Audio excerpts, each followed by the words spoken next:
Hey, everybody, this is Nate Charles, and welcome back to the Rule of Law Brief. I'm putting out this message a little early because over Memorial Day weekend, I'm going to be spending some much needed personal time with my children up along the St. Lawrence River in New York. Because of the nature of my work, my schedule, and frankly, some ongoing custody litigation with my ex wife, I don't get to see my children nearly as much as I would like. And so this time together is very important to me personally. Memorial Day is a somewhat somber holiday for my family because it's a time that we remember my natural father, Captain Curtis Edward Pfeiffer of the U.S. Air Force. He was killed in the line of duty in a C 130 accident when I was still a toddler.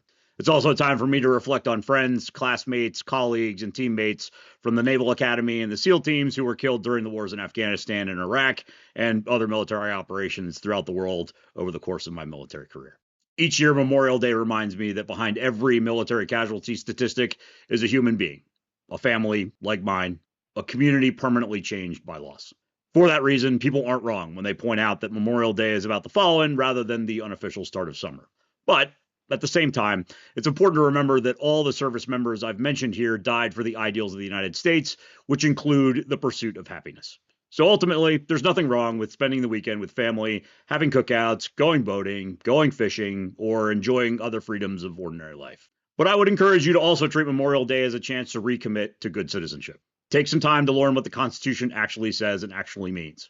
To have serious conversations with friends and family about what the government should stand for and what kind of country we want to leave to the next generation. Because ultimately, those ideals are what generations of Americans fought and died to preserve. Not a king, not a dictator, not a political party. A constitutional republic rooted in the rule of law. For me personally, Memorial Day means recommitting myself to equal protection under the law, due process, freedom of speech, freedom of religion, and the broader idea that constitutional rights belong to everyone, not merely people we already agree with or understand well. So, yes, do remember the fallen. Absolutely honor their sacrifice, but also enjoy the freedoms they helped preserve. And use this weekend to reflect on what responsibilities come with living in a free society. Please take care of yourselves. Enjoy Memorial Day, and I will see you all next week.